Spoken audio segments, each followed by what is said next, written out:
Good morning, everybody. Welcome to part 3 of 4 parts in this environment and faith series. Next week, Steve Hughes will be your host. I'll be away, and our presenter will be Matt Evans. And Matt is Maureen and Tom Evans' son. He is managing ecologist at the Botanical Gardens, Chicago Botanical Gardens. And he is founder of the Friends of Illinois Nature Preserves, and has a passion for restoration and preservation of native prairie lands in Illinois. As we begin in that vein, I'd like us to take just a moment of reflection. And let's think about our own mothers, whether they are living or past, and offer within ourselves whatever thoughts and feelings we have about our own mothers. And I know that not all, that mother-child relationships can be complicated. But this is a day to offer, to be cognizant and to offer all that we may think and feel about our mothers and those who have been motherly to us. Cheryl Johnson is our presenter today. She has 3 small dogs with her. And I don't know if they're small or not. Are they small, Cheryl? Yeah, they're Yorkie poodles. Mixed. Oh, Yorkie poodle! Oh, my. Yeah. Adorable. Fluff balls. Yeah, fluff balls. So we're here to celebrate Mother's Day in part to learn about Cheryl's mother, Hazel Johnson, and their pioneering work with environmental justice, not only in Chicago, but in the United States.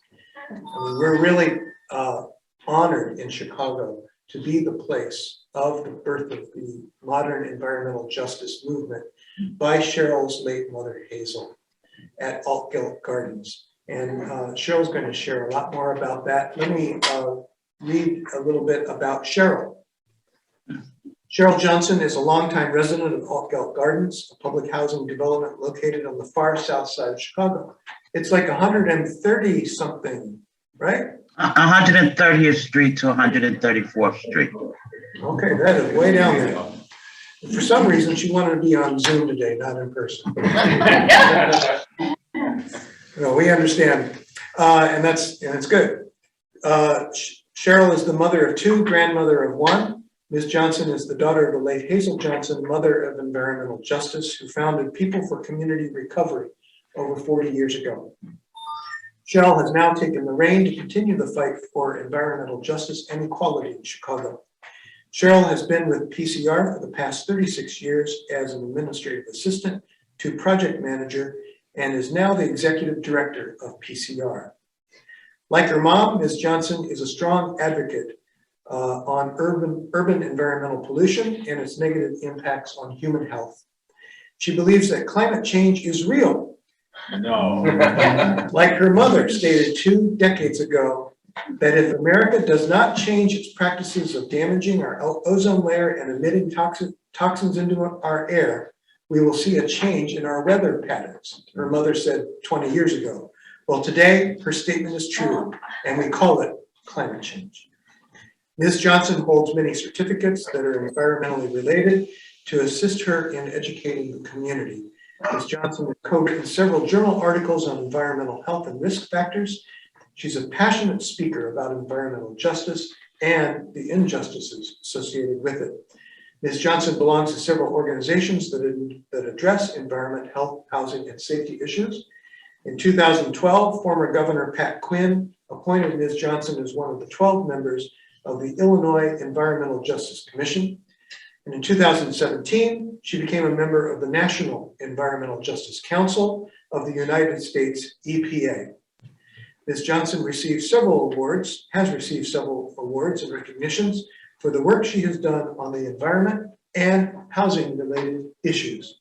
So over to you, Cheryl, to tell us about the history of the environmental justice movement in Chicago, from your mom up to today. Okay, and thank you for giving me the opportunity to speak to your congregation today. And first and foremost, I want to say to all the ladies or the mothers, there's many forms of mothering. Happy Mother's Day. You know, this is a special day that was designated for just us mothers who is nurturing their families and stuff like that. So thank you for giving me this opportunity. Um, First of all, yeah, my mother, Hazel Johnson, she's a native of New Orleans, Louisiana, in the same area where is known as Cancer Alley. But unbeknownst to her that this would become her life mission. We've been living in Allgale Gardens since March 18, 1962, when my mother first moved in Allgale. And my mother was always an active person, always engaged with community activities, particularly around youth, sponsoring trips and things like that. So she was also a council member of a residential council called Allgale Gardens Local Advisory Council. But she left that to form PCR, People for Community Recovery, because she felt that they wasn't addressing the needs that need to be done in the community at that particular time. The housing stock was deteriorating so bad, as she felt like there was not a focus on the deterioration of the community. So she organized the organization with 8 other women, and they came together and started addressing some of the environmental issues, not just environmental housing issues in Allgale Gardens at that particular time. And then she heard my father. Let me backtrack a little bit. My mother became concerned.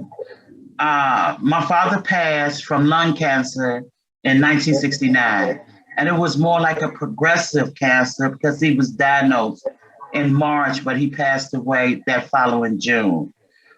My mother, being as active as she was in the community, and after she founded People for Community Recovery, dealing with housing issues, she later discovered, and she heard on television, that the southeast side of Chicago have the higher incidence of cancer than any other area within the city of Chicago. And she wanted to know why, considering 10 years prior, my father passed away.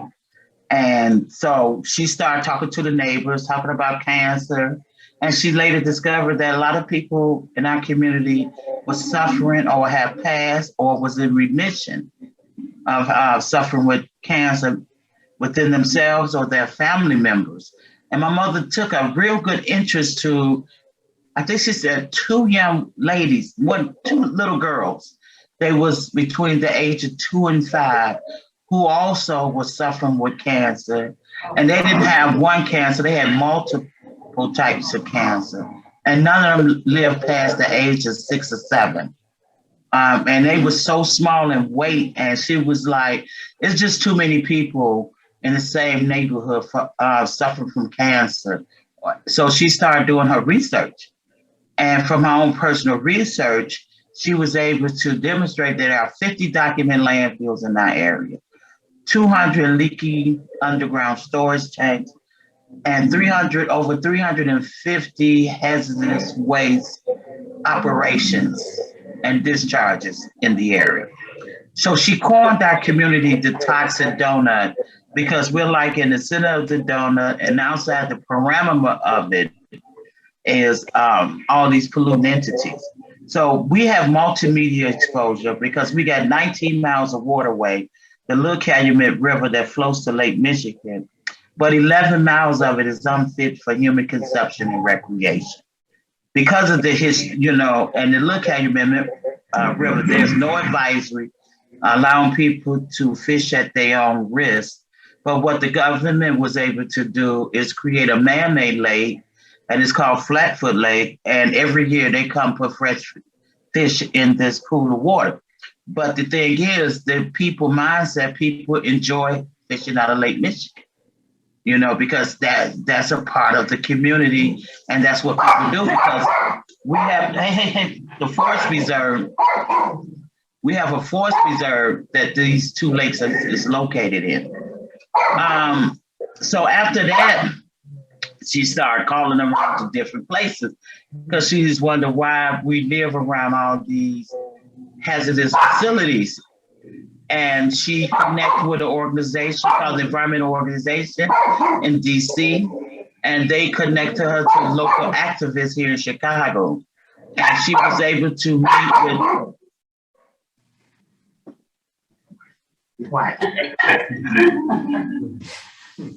yeah, so I might have to open the door because they like to look outside, and that's when they be quiet. And so after that, she was able to connect with Dr. Robert Ginsburg and Dr. Reginald Jones. And these was two toxicologists that was in the city of Chicago. Dr. Jones, he was the public health director for the city health department. And Dr. Ginsburg was a researcher who was doing a lot of research prior to my mother working on environmental issues on the southeast side of Chicago. So they both educated her, and because they was really surprised to see a widow of 7 children living in public housing, concerned about the environment in our community. So they gave her all the wealth of the information. We started meeting with different organizations that was dealing with other environmental issues in the city of Chicago. That was the opportunity for my mother to meet with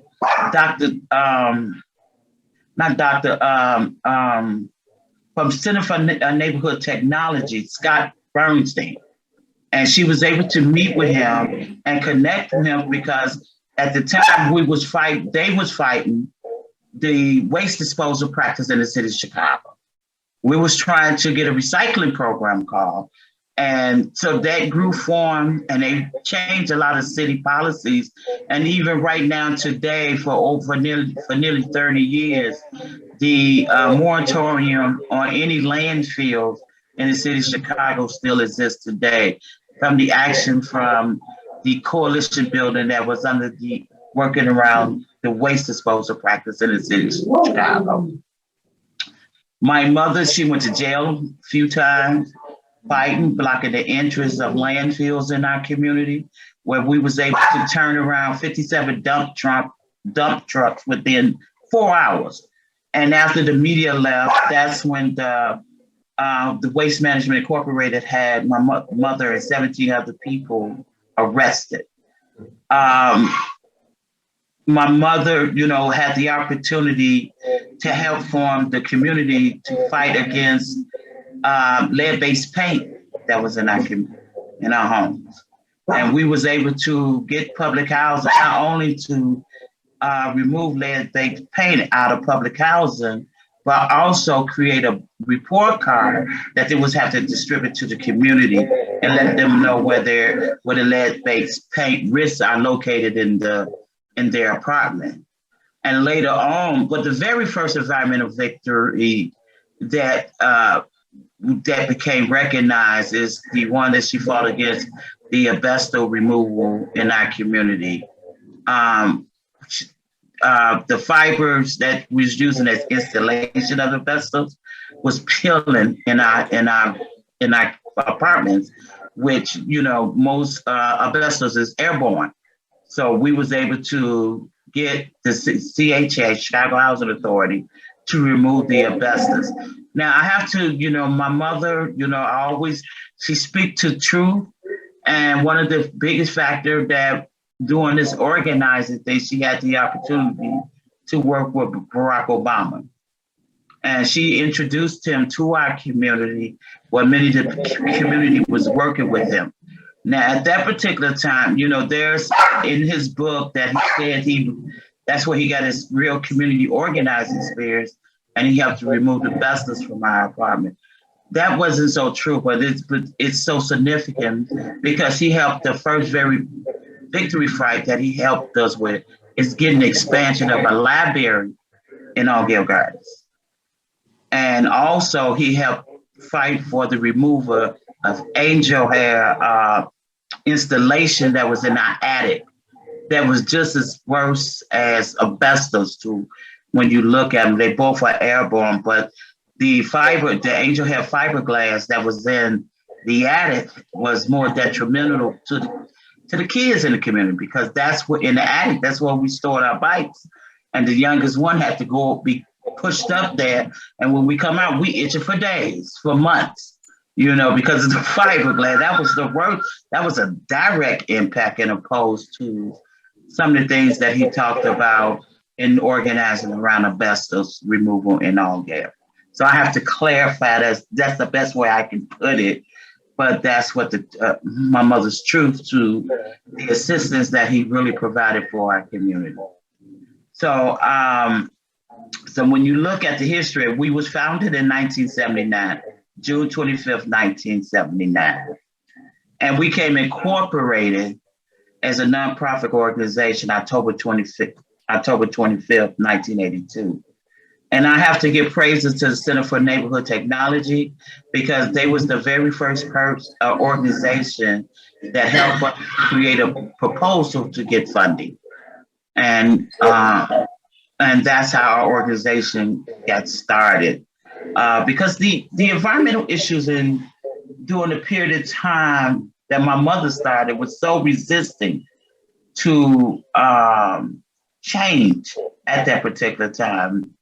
My mother been through so much, but she kept to her truth and what she believed in, and that she knew that living around waste treatment facility plant right directly across the street, and all these other pollutants entities, and the air quality in that area at that particular time, you can cut it with a knife. That's how thick it was at that particular time, because all the steel mills was in full operation until they started closing down in the middle 80s and was completely gone by the 90s. So, but they left an environmental graveyard that those emissions were still impacting the quality of life of us in our community. Because I tell people, that particularly from low income community like mine, that, get a visual, because pollution don't go to heaven. So whatever, and the old saying is, whatever goes up must come down. Where is this coming down to? What about the gas, the leaded gas, and the emission that came out those smoke? Where did that deposit? And do they break down? No, they have a life of these chemicals, and particularly metals have probably a 500-year lifetime. So it's not easy to break up. It's not biodegradable, for an example. It doesn't break down. It's still in our community. The manganese that is being emitted from some of the processing of petroleum in our area, have a devastating impact on our quality of life with our water and everything. So my mother felt the greatest need that, because of the resistance on the state of Illinois and the city of Chicago to talk about environmental issues. And what's important too, that I must mention, that when my mother started working with other groups dealing with the United States Environmental Protection Agency, at that particular time, they didn't have any jurisdiction to work with community. They was only mandated to work with academic institutions and to regulate industry. So they didn't have no accountability to working with community. So they allowed these industry to have resources and technical assistance, but the community couldn't have the same opportunity. So when she started working with other groups on a national level, and they got the opportunity to work under the Clinton administration, he signed the Environmental Executive Order 12898, and which opened up the opportunity for community to get technical assistance, resource, and other resources from the United States Environmental Protection Agency. And they came up with it, and he written the executive order off of the 17 principles that many of the environmental groups around the country have drafted and presented to his administration. And from that, he created the Office of Environmental Justice. My mother was one of the charter members of that organization getting established, where we serve as commissioners and listening to community around the country and making recommendation to the EPA administrator as to what should be done. But we still have a whole lot of work to be done because there's really no teeth to enforcement with this executive order. So it needs to be some policies or some new legislation that is being promoted, such as the Environmental Justice Act, that is being promoted from a federal level. But on the state level, we had the opportunity to get Governor Ronna to sign a bill that would stop any expansion of landfills in counties that got over 1 million people, I think. So we was able to get that passed on a state level. But currently on the city level, as I speak today, the city doesn't have an environmental justice ordinance. It doesn't have a cumulative impact ordinance. It doesn't have a water justice ordinance. So there's a lot of groups in the city of Chicago that is making those things work. It's crafting what that language should look like, being driven by the community. Then also that we was heavily involved with the Future Energy Job Act that passed maybe, I think like 4 years ago, and give the opportunity for low income and community of color and environmental justice community had the opportunity to learn a lot about solar energy and to have solar installations in their homes. But under this bill, it didn't have the wraparound service that have helped people in a step, getting the solar installation in their home, for an example, if they have a bad roof or they have other infrastructure problem that prohibits them from going solar. We also did training. There's also with training the community on how to install solar, but there's a lot of process to be recognized to get the certification. And that bill didn't have the wraparound service that needed to make people successful. So here we got the seizure bill that is enforced, that just passed and the governor signed it in September, which give health and safety resources and also wraparound service for any potential trainee who wants to get into the whole energy sector. So we have created a small PowerPoint, and I'm gonna start from there, from the beginning. We are People for Community Recovery. We've been an environmental justice organization for nearly over 40 years. And our mission, PCR mission, is to enhance the quality of life of residents affected by environmental pollution. We try to educate the public, advocate for policy and program changes on the issue of our environment, health, housing, safety, economic equity. And here go a little short film that I want to show you.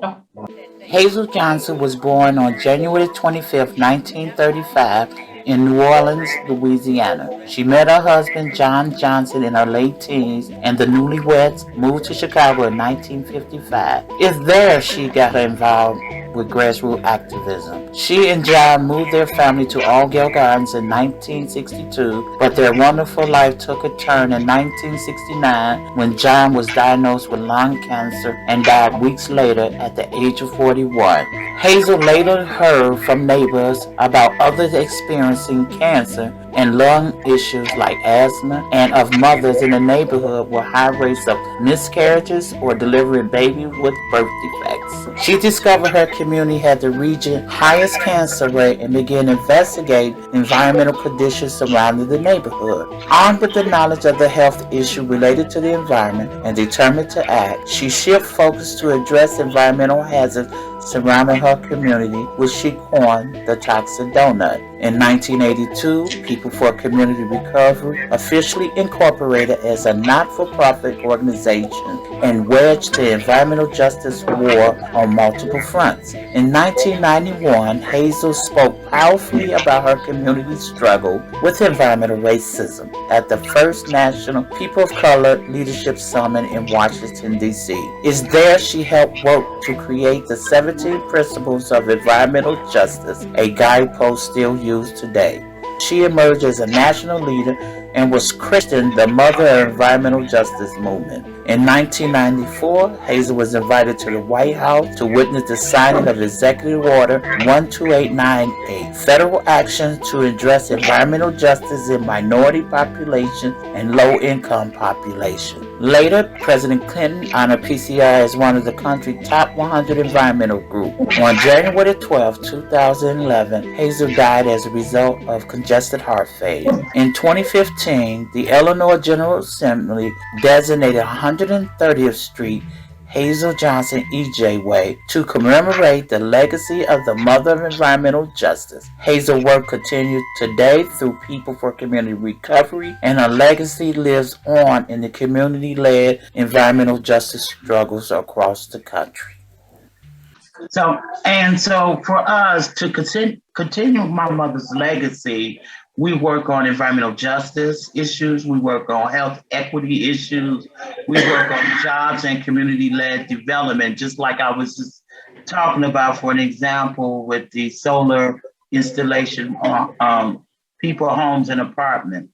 And we always talk about safe and affordable housing for our area. When we leave, we win. Communities at the front of the problem has the best solution. We're involved with a health equity program that is funded through the city of Chicago. We had over nearly 1,200 community vaccines, and we was considered one of the highest region in the city that targeted low-income community to encourage residents to take the vaccination. We advocated, as I said earlier, $1 million for the low-income energy efficiency program, bringing frontline groups to negotiate the table with Illinois Utility for the first time in Illinois history, which led to legal stipulations resulting in $50 million for in utility budget for energy efficiency program for low-income community. Just as I was saying, that in the past bill, FEJA didn't have these services that can help people bring their house up to the standard where they can receive energy in their homes. So this is a new funding. This is called the Health and Safety Fund for homeowners who need repairs before they can implement these measurements. We have stronger reporting requirement and workforce diversity matrix to ensure that we can hold the utilities accountable. We just, April 13, we just received our historical designation, and we're trying to save 2 building structures in our community. One, you just seen the yellow brick wall in our presentation. 90% of that building is vacant, and it's part of the historical district that we get from the, to be listed as one of the national historical places on a federal level.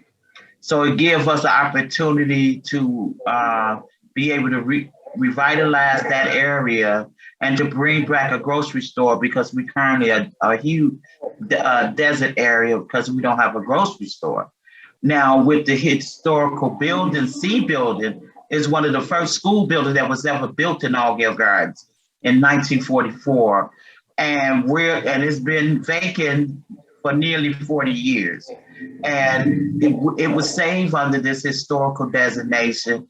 Now we're looking at to reimagine, repurpose this building, and we want to name it for the work that it, and to focus on environmental related health sciences and training, and more around STEM related training for our younger generation to get engaged with environmental careers.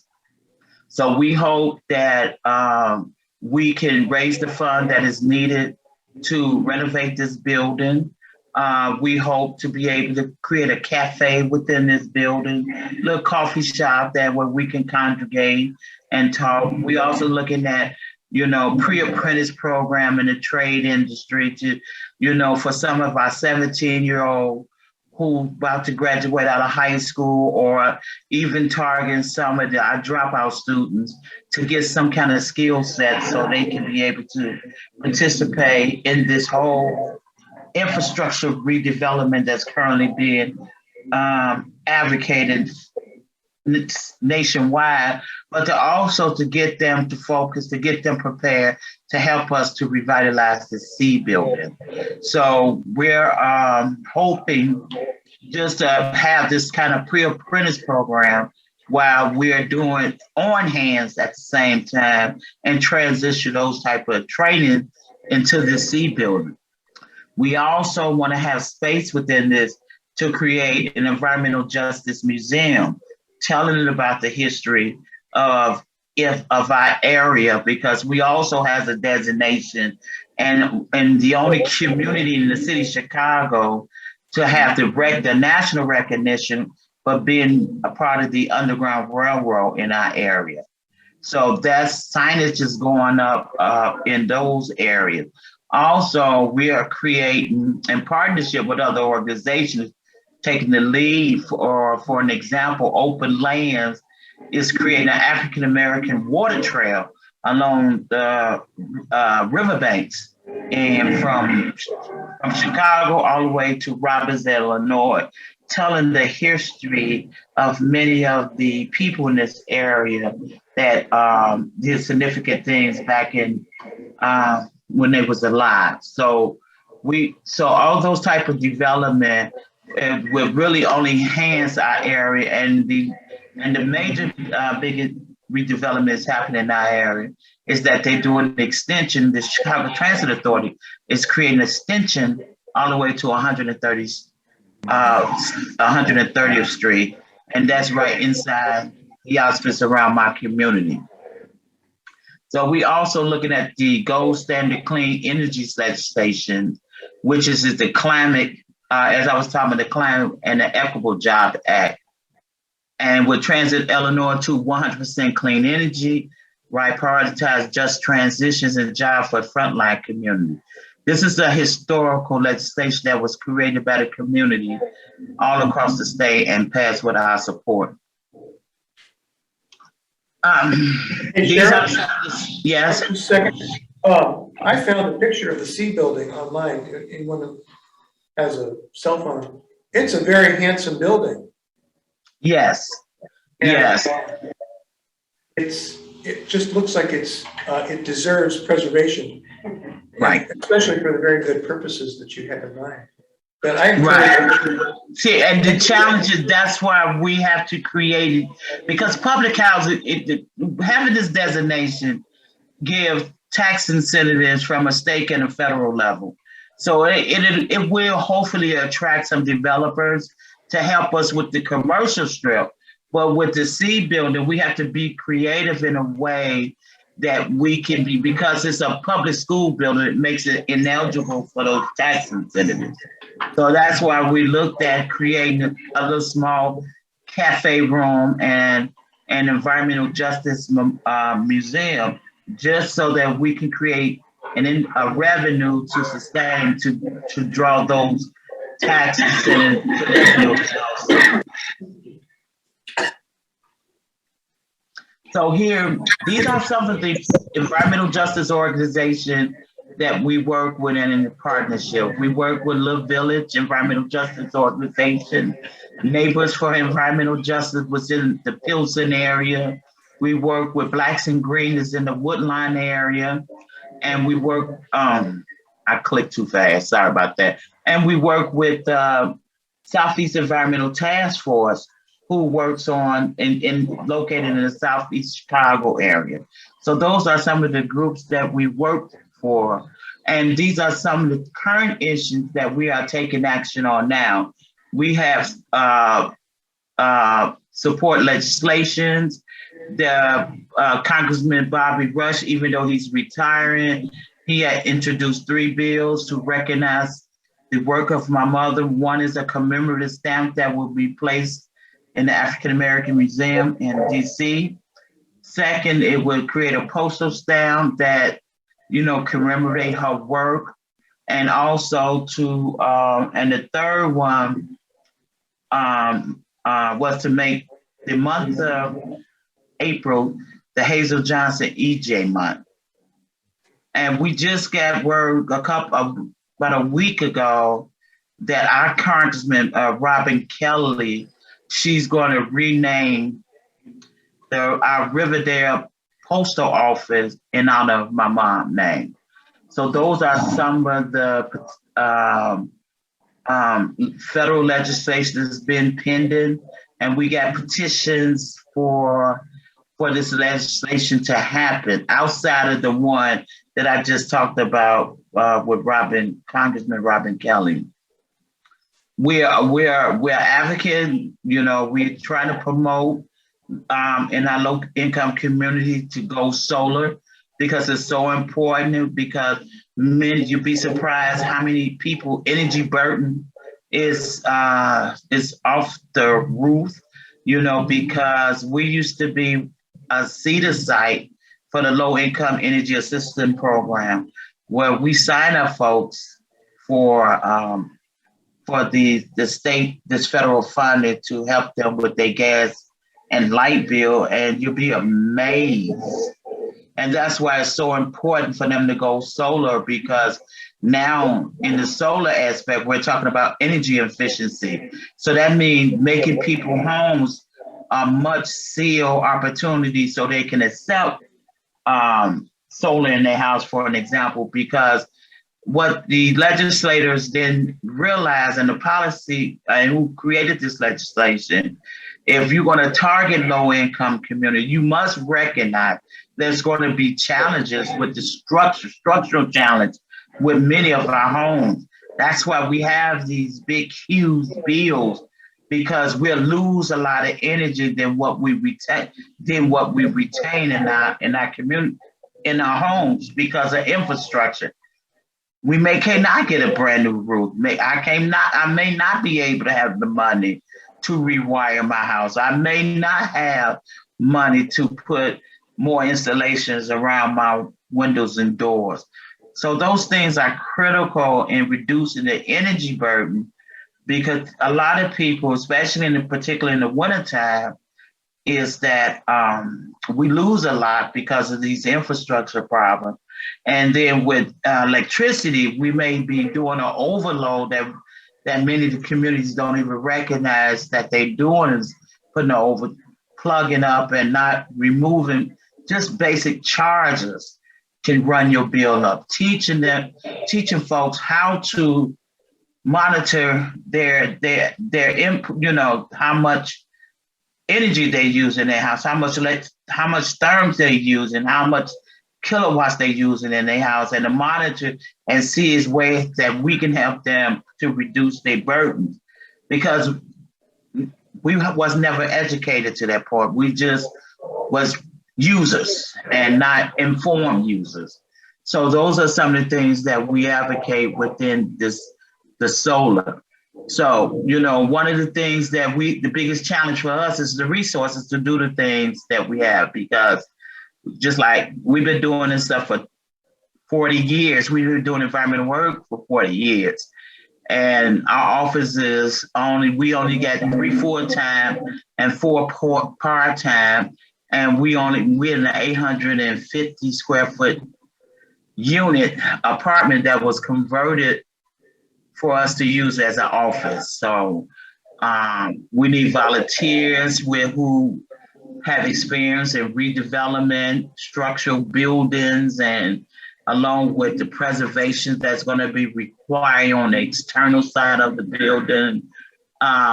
So we've created these different health action boards to help us to design better resources to educate our community about health challenges in the community, or to promote events that will get them more involved, because we've been so disinvested in our community for like 30 years, till we don't know what that looked like, what that really looked like for our communities now, and create these different policies. Policy is only good as being enforced. And if it's a good policy, 9 out of 10 is not being enforced. It's the bad policies that are being enforced and activated that we need to be concerned with. Because clearly, everyone, we all breathe the same air. And it's our choice to make. Either we're going to continue to breathe bad air, or we're going to try to improve the air for our existence right now, but for our future generations. This stuff don't stay in the sky and don't, affect our ground and our waterway. We have to always protect that, because one of the biggest challenges that we have, we cannot continue to drink poison water.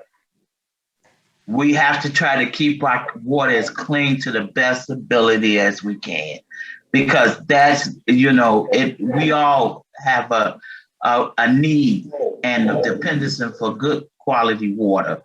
And if our water is contaminated, 9 out of 10, our soil, our land is contaminated. And from the historical practices of the past, many houses was built on contaminated sites. So we have to monitor those type of, because they created these communities for 50 years, even my own community, for over 70 years. They knew before they built Algale that this land wasn't fit for residential. Now that we've been here, how do we clean it up and how do we monitor it for our future to make it better for our future generation? So I can stop here because I think this is the end of the PowerPoint, and I can open up to any questions. I got a question. Did you have to get an attorney for those different situations that was going on in your home at the time? Yes, and I failed to mention him. His name is Keith Harley, and he's with the clinic. What's the name? He's in profession at Kent Law School, and he merged with them.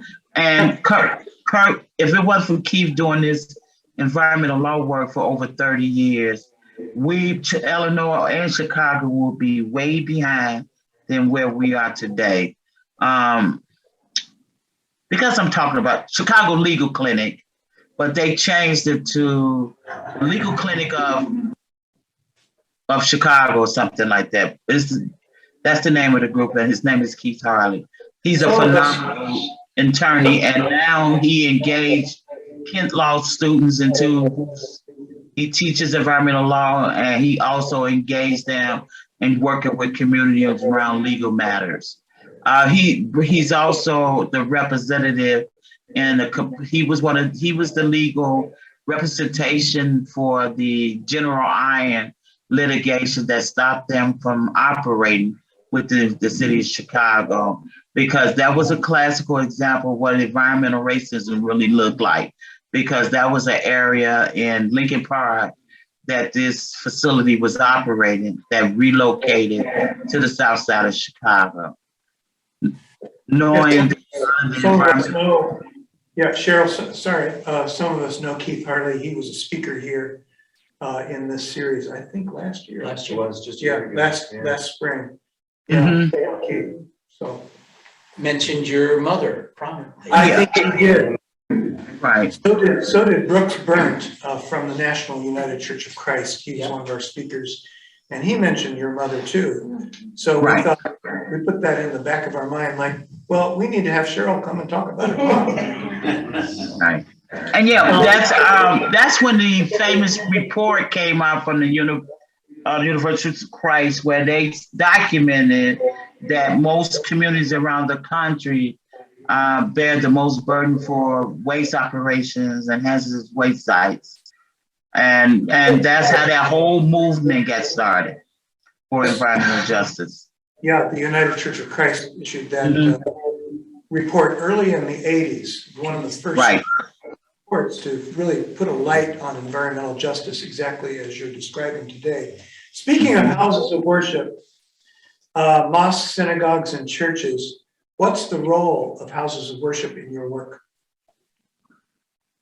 Well, just as I'm speaking, with resources and doing things like this to get an awareness within your congregation is so important because a lot of people, don't hear from the community that's been impacted negatively.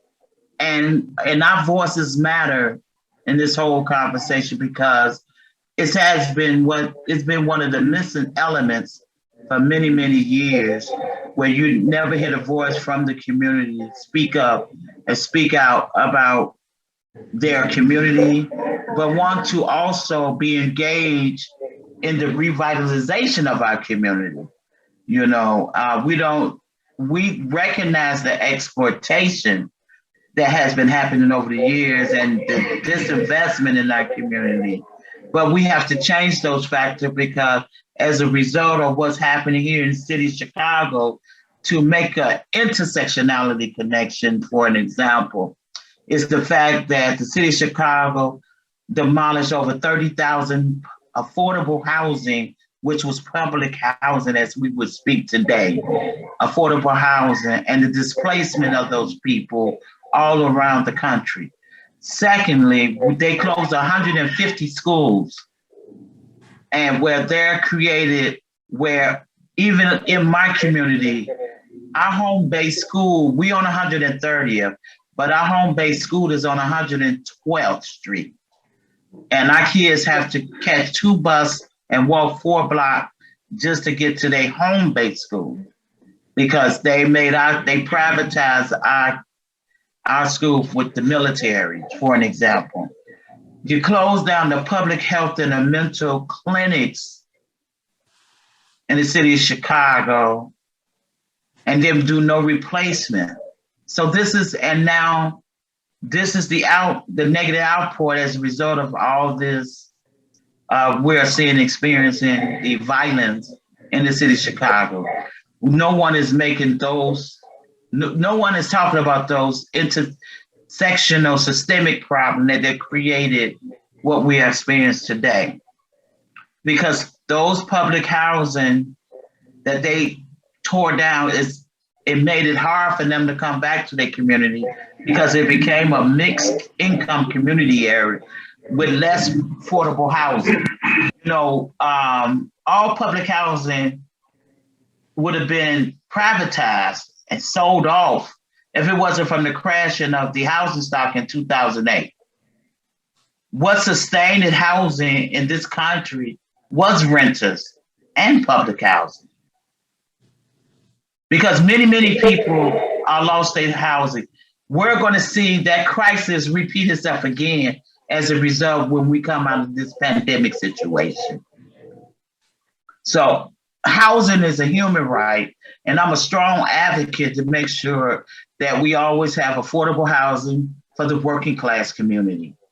Because our role in this country matters because we work in the industries that many people don't work in the service industry. So that means that I can work in the service industry, for an example, in Chicago, but I cannot afford to live in Chicago because rent is so exorbitant, So these are some of the inequities that we as a group is fighting for, so. Can you take another question? Eleanor? Yeah, thank you for your very impressive and well-documented, exacting presentation. And it's really powerful. Your mother also had an effect on the near south side. I taught in a school, McKinley Park, where we had 300 children, but we had a high incidence of cancer. One of my first grade children died of cancer, and there were other parents who had brain cancer.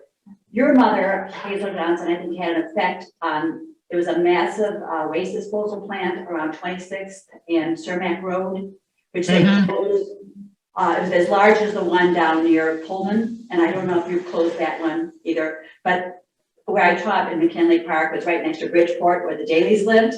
And I think when they realized there was a high incidence of cancer in the area, that's one of the reasons it was closed. My question to you is, how I know all organizations need money desperately. But how can we actively support you in legislation and in different community groups? That's my question. I guess, with the legislation is that, unfortunately, the bills that I just talked about, naming the stamp in the month of April in honor of my mother, it has to be reintroduced to Congress again, I think in January. I'm not familiar with how this process goes. So if you can help us, and it has to win by majority in both houses to get to the president's desk.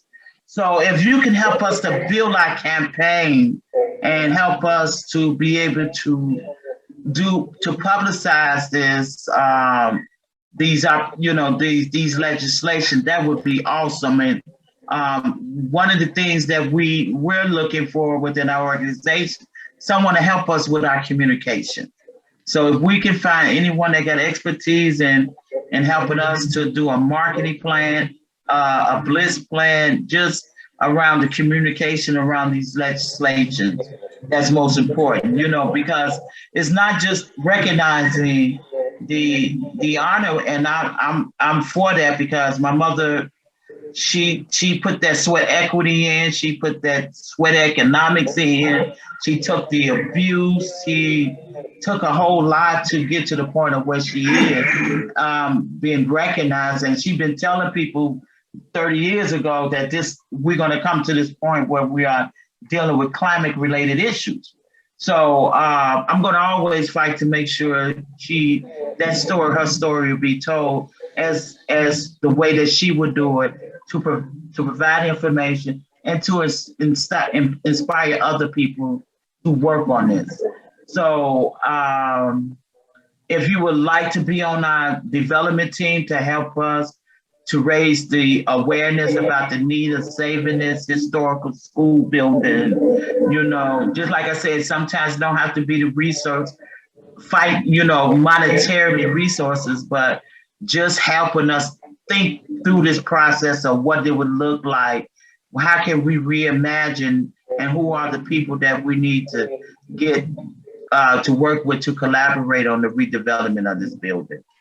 The health equity project that we have, we hope that we always looking for nurses or doctors who can help us, who have experience with working with low income communities, to help us develop informational packages, to be able to, or help us to do events or come out together, speaking series to talk about different health related impacts. That would be awesome. And the last thing is actually helping us to reimagine what, through all these different developments, how do we reimagine it so that the community can be engaged? And I guess that goes back to communication again. So those are the areas that I could speak of right now about the need to have more people to help us.